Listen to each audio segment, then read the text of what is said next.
as you both of you said, this event as a call to extend, maybe even expand the role of fossil fuels.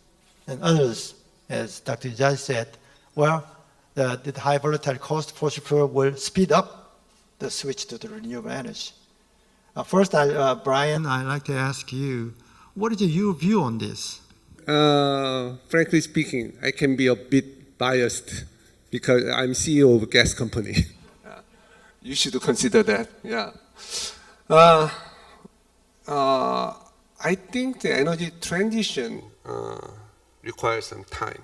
If we look back the history of the energy transition, I think it was early 18,000 something, 1800 something. The first energy transition was wood to coal.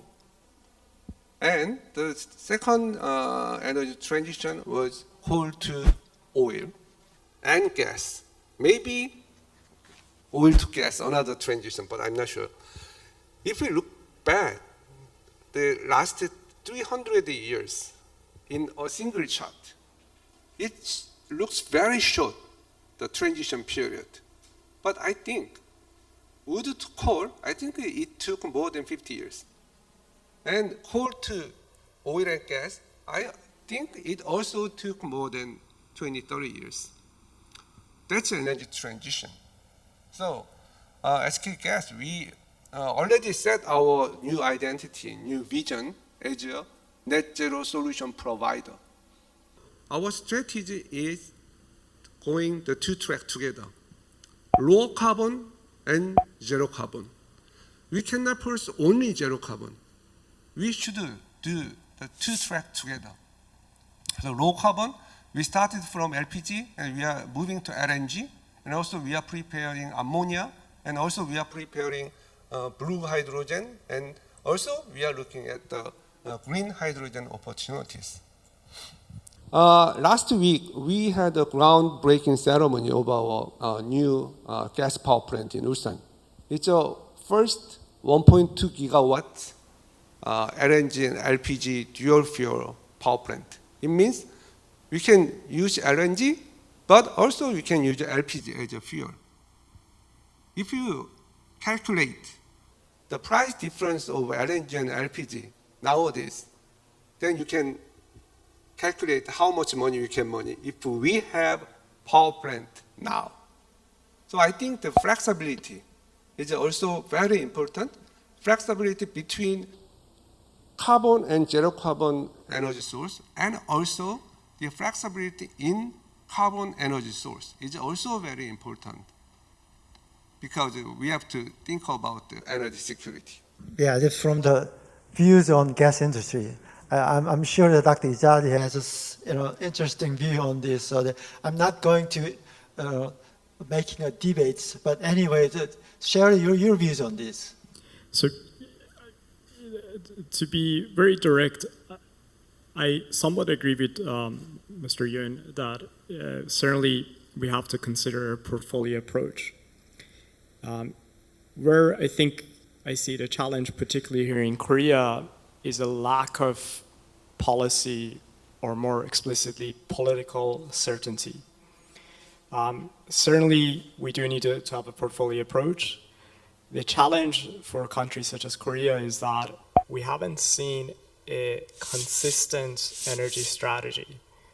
I may be going very direct, but if I look at Korea, unfortunately what we have seen over the last 4 administrations, starting with President Lee Myung-bak, who actually launched the Green Growth Strategy, and in the room we are lucky to have Professor Kim Sang-yeop, the architect of the strategy.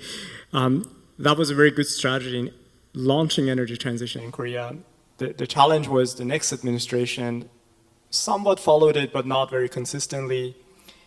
The following administration with President Moon certainly tried to accelerate the renewable part of it, but then took a drastic view of nuclear power, which from an emission reduction perspective was not helpful.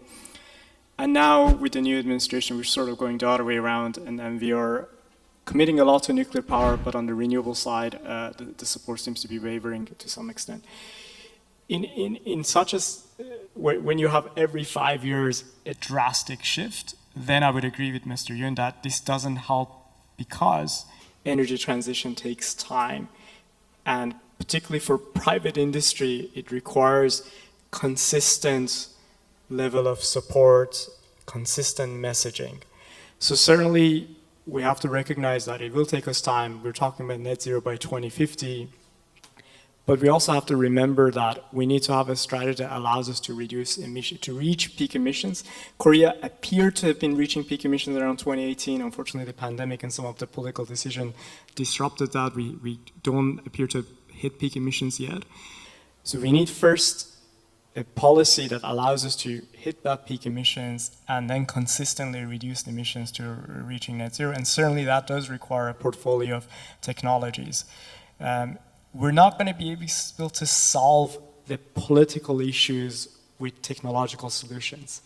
Sometimes I really worry that political leaders like to talk about innovation and new technologies like nuclear, SMR, hydrogen, CCS, because they're not really willing to tackle the fundamental questions of a political system. If you look across the world, countries who have accelerated energy transition, by and large, one of the common features that they have is competitive, transparent energy markets. If you look at across Asia Pacific, if you look at large countries such as China or India, or smaller countries such as, take the extreme one, Singapore, when it comes to the electricity sector, these are all countries that have very, very competitive generation markets. China and India do have state-owned enterprises similar to Korea, but their generation markets are far more competitive than Korea's is.